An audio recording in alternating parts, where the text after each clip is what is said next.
তো hello everyone, Sumanta হ্যাঁ and welcome back to my channel vlogger Sumanta official. তো guys আজকে আমি চলে এসেছি খামারগাছি সিজা বাজারে মৎস্যজীবী কমিটিতে যে মা শ্রী শ্রী মা মুক্তিকেশী পুজো হয়, তা আজ কাঠামো পুজো ছিল।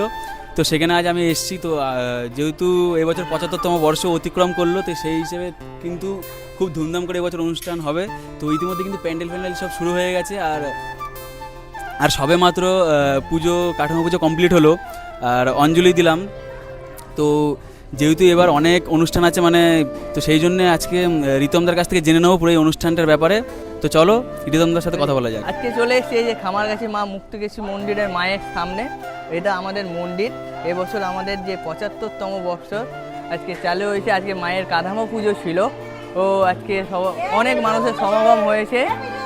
আজকে কাঠামো ছিল, আর মাত্র আমাদের এপ্রিল মাসের 7 তারিখে আমাদের এই মায়ের পুজো শুরু হবে। এমনি শুভ উদ্বোধন রবিবার অর্থাৎ 5 তারিখে এই মায়ের পুজো উদ্বোধন আছে। আপনারা সবাই আসুন সব পরিবারকে নিয়ে।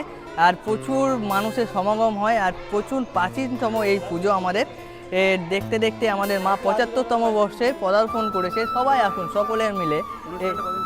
এই অনুষ্ঠানটা চলবে আমাদের রবিবার পর্যন্ত, অর্থাৎ 5 তারিখ থেকে 12 তারিখ পর্যন্ত আমাদের এই মায়ের পুজো চলবে।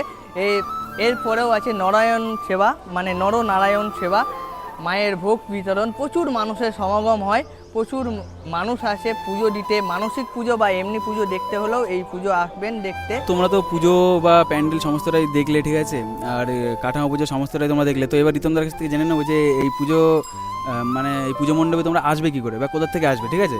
তো রিতমদা বলো। তোমরা কিভাবে আসবে? তোমরা আসবে কাটুয়া লাইনে ব্যান্ডেল কাটুয়া লাইনে খামারগাছি স্টেশনে নামবে। বা তোমরা যদি কাটুয়া থেকে আসো তাহলে খামারগাছি স্টেশনে নেবে। যে কাউকে জিজ্ঞাসা করবে যে মা মুক্তিকেশী তলায় যাব, যে কেউ আপনাদেরকে বা তোমাদেরকে দেখিয়ে দেবে যে তোমরা কিভাবে আসবে। 2 মিনিটের হাঁটা পথ।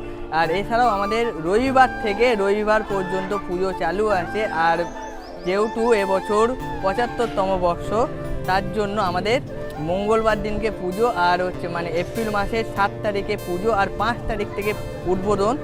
এবার তোমরা প্রতিদিনই আসতে পারবে পুজো দেখতে গেলে।